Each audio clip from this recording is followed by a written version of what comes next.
Peace. Once again coming at you guys with another video. This time this video is 7 advantages of owning real estate. Now, I just want to break down this video. I'm going to break down 7 different advantages to owning real estate as opposed to other assets. Right. Now, some of the other assets may have some of the same qualities, some of the same advantages, but some of these advantages are specifically for real estate. Now, for those of you who don't have your pen and papers together, go get your pen and paper, pause the video so you guys can take notes like I tell you in every other video. Remember, if you haven't subscribed yet, subscribe to our YouTube page at Mr. Flip These Bricks. Follow us on Instagram at Mr. Flip These Bricks and on Facebook at Mr. Flip These Bricks. All right, we're going to get right into this. Now, one of the reasons why I advocate real estate as opposed, I'm not a slight or knock in any way to any other any other vehicle you use to get to wealth, but for real estate in particular, everything deals with real estate. Number one is a low-lying fruit. Number one. Number two, everything deals with real estate. Whether we're talking about wars, people are warring over land and resources. They're not fighting over rights. It's the rights they're fighting over, is the rights to somebody else's land and their resources. That's historical. You can check that out. It's a fact. Everything deals with real, big business, small business. These businesses have to be housed somewhere. They're housed in storefronts and office buildings. If you have that's real estate. If you have an online business, your computer is inside somewhere. It's real estate. If you go to a mosque, if you go to church, that's real estate. If you go to Barclays Center and watch the Nets or the Knicks play at the Garden, real estate. Whatever you do is real estate. The food that's coming from farming, that's land. The resources in it, the cold chain that's inside of our cell phones and gold that's in the computers and real estate. Everything deals with real estate, right? So and real estate is a tangible asset. Another reason why I push home ownership and real estate investment. Now, let's get into some of these advantages of real estate. Now, the first advantage is your tax breaks and tax advantages that real estate offers. Now, some of the advantages that real estate offers tax-wise is when you can sit here and, let's say you repair your property or you're painting over, stuff like that. These are write-offs that help appreciate your value, right? There's a tax write-offs that help increase the value of your property. And in commercial real estate, which is anything, 5 units and above, apartment buildings, warehouses, storefronts, all that, that's all commercial real estate. Commercial real estate is something called forced value, right? Where you can sit here and paint over the apartments, do some cosmetic work, and that alone will raise the property value of the entire building. And with that, because you yearly you can increase the rent, you can also increase the rent as well. So that's some of the tax advantages of real estate. Also, real estate is a great when you're looking to cash, when you're looking to park cash up, and you have a large amount of cash. It's pointless to sit it in the bank. The return you're going to get sitting in a checking account, a savings account, something like that, is not going to be nowhere near the type of return you can get in a real estate deal if you know what you're doing. You have to know what you're doing or know someone who knows what they're doing. So you can park that money into something. And a lot of guys who have excess cash, they may buy a house in a particular area all cash. And it's not that they necessarily need it. It was more of a move of, I need to get this out of here before I get taxed. So they park it into something that can be an asset where they can, because they're coming cash, they can drive the price down, buy it for cash, and then still have equity in it. So they've already made money on their money, and they parked it to protect it from this taxes that it would have been liable for had it been parked into a bank account, a checking account, a savings account, whatever. Now, so that's one thing. Tax breaks, tax advantages. Also, and to get more in depth, you'd have to speak to an accountant. I'm not an accountant, so I'm not here to give tax advice. But a good accountant, CPA, they'll let you know, that specialize in real estate, they'll let you know, all the different strategic maneuvers you can use tax-wise. Equity, also another advantage. Now, equity is the difference between the value of the property and what the property is selling for. So, for example, if you have a property that is worth $200,000, right? And you purchase the property for $100,000, right? The difference between your purchasing price and the value is the equity. So in this deal right here, the equity would be $100,000, right? So you'd have $100,000 in equity in this property. If it's valued at 100, it's valued at 200, you paid 100. The difference between the purchase price and the market value is the equity. So equity is also an advantage you can get in real estate deals. And appreciation is another one. Now, appreciation is the value of the property going up. Now, as we all know, real estate is going to rise. No matter how many times the market may fall, it's going to go back up. The houses in 1933 do not cost the same as they do now. So the property values, no matter how many times the market might have crashed, they'll never drop that low because it's a constant appreciation. Real estate is a value, it's an asset, it's a tangible asset. It's something that's needed, shelter, more than just shelter. But that's the appreciation, always will appreciate. There's going to be spikes and dips and all of that, valleys and peaks, but that's part of the game. You just got to understand how to surf and how to see things through, navigate your way.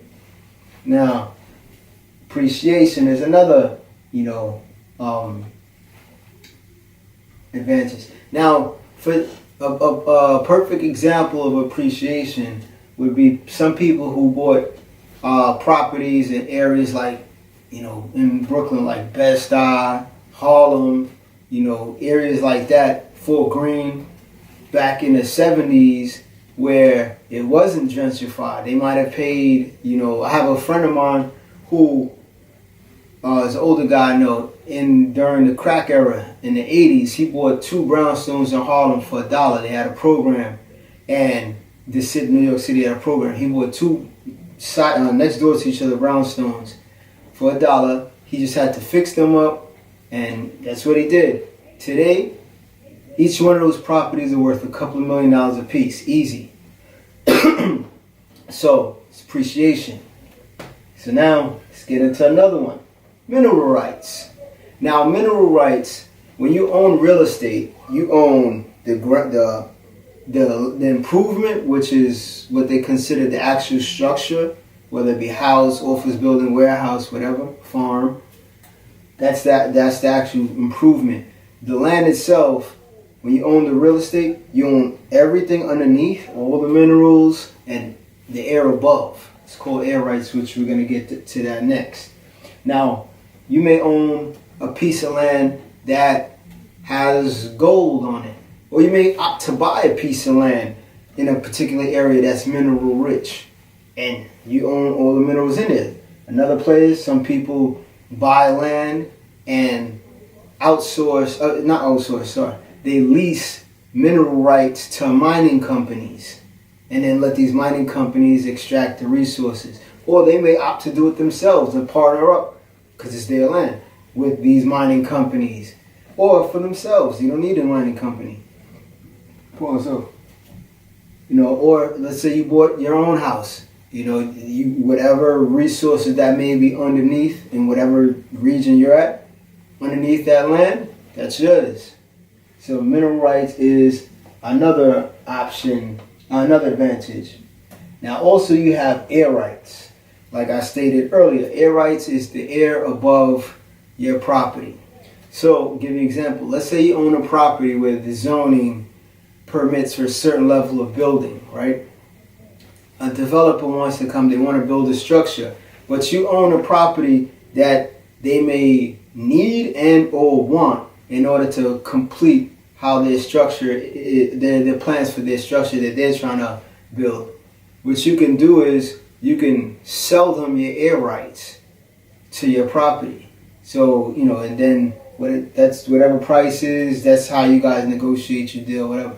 But air rights is something, so you can sell the air above your property. Air rights you have. Also, another advantage is rental income credit, right? Rental income or cash flow. Now, obviously, we all know what rent is and rental income. Rental income basically is when you have a property that you're collecting the rents from. So that's your rental income.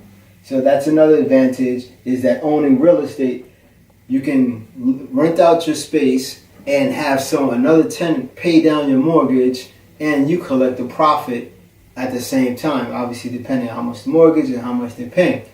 But you can collect the profit at the same time, or at the very least have them pay down your mortgage while you benefit from any one of these, if not all of these, at the same time still. So that's another advantage, rental income.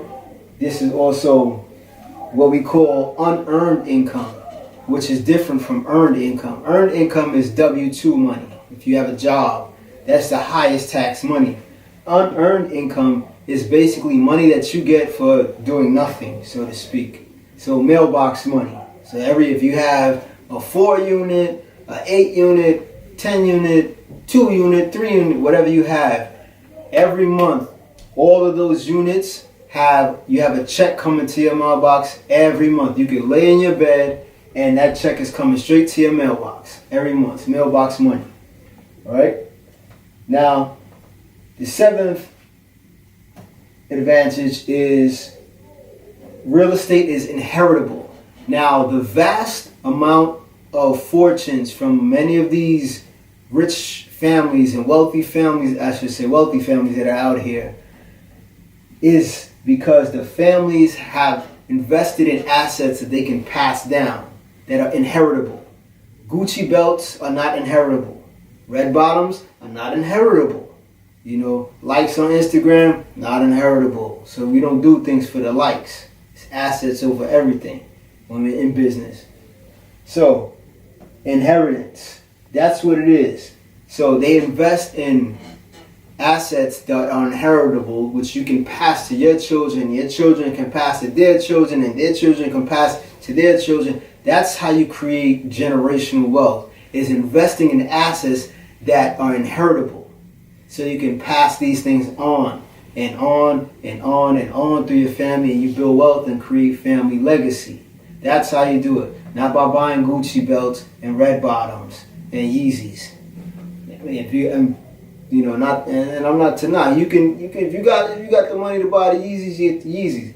But there's a time and place, Gucci belts and all that. But there's a time and place for everything. If you're positioned financially where you're good financially, and I'm not talking about because you got your tax return or your job may pay you such and such, and only what I'm saying only applies to you if you're looking to make moves to build wealth. If you're not making moves to build wealth and create family legacy, by all means, buy all the Gucci belts you may want. That's your money. You do what you want with your money. I'm not here to tell you what to do with your money. I'm just here to make a suggestion that there's a smarter place to do with your money than buy Gucci belts and stuff like that. That's all. But inheritable assets. Real estate is one. There are other inheritable assets, but this video is about real estate, so we're going to stick to the script. So that's how you start to build generational wealth and legacy. Now, that's it for our video right now. Remember, like I told you guys, watch this video again, share it on Instagram, Facebook, YouTube. Subscribe to the channel at Mr. Flip These Bricks on YouTube. And on Instagram, follow us at Mr. Flip These Bricks. And on Facebook, Mr. Flip These Bricks. And remember, always make the next move the best move. All right? Peace.